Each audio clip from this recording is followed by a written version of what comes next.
Our background of me and my brother is really hip hop and really safe making practice of it, which means we haven't had any kind of schooling about dance. We were not in formations or at dance schools, but we've learned from older dancers, or not even older, but some that have had their own experiences and practices. And to me, one of my elders were my brother, because I started years after him. So it taught me a lot. I wanted to have this project with him where we could share the stage and be in between, being the same, being apart, being both of us, not one of us, and play with this transfer of identity, of body embodiment. And so we had to work through a process where we forget everything that we've worked on for each other. Really, Mike is a specialist and master in popping, so I wanted to bring him to a place where he was not going to use it as he would do for any kind of other projects or whatever. So it was also learning how to go back to our natural essence and share this, and then work with this, so that the connection that we've been having since we were kids was translated to movements and moments, and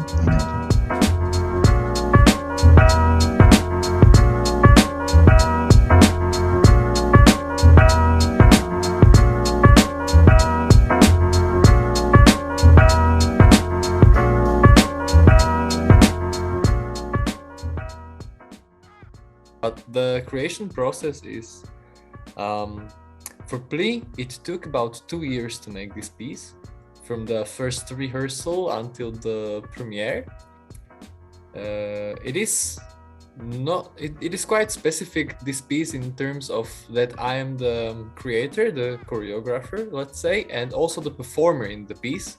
Yes, so I wanted to make a piece where I would have to use a lot of effort myself. I would have to really invest myself in the action. But I didn't have the idea of using chairs in the beginning, and they only arrived in the process later. So during the creation process, I had a lot of ideas about which I thought they are amazing.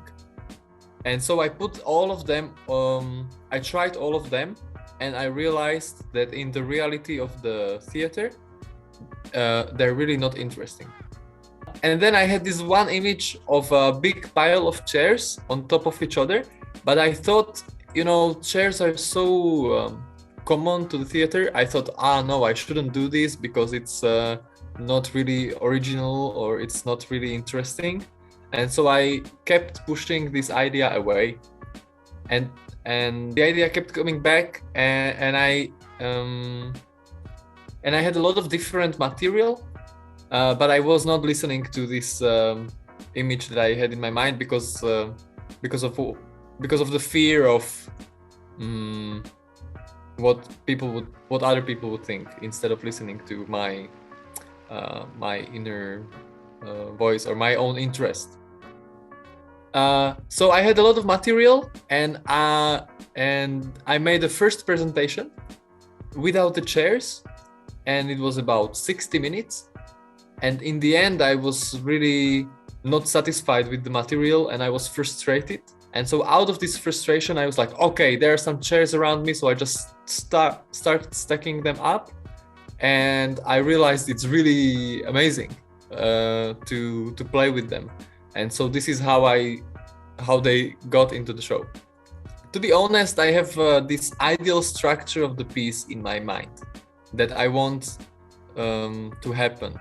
And I did this show more than 60 times now, and only once the chairs behaved the way that I wanted them to. So I designed the piece in a way that it surprises me and that I need to be focused and to listen to the chairs. It's the same as having a dance partner. You have the same choreography, but every evening, you are different and your partner is different. So every time it goes, differently. And then you have to find your way through the piece, how you continue through the piece. So of course the chairs, they fall and they do what they like.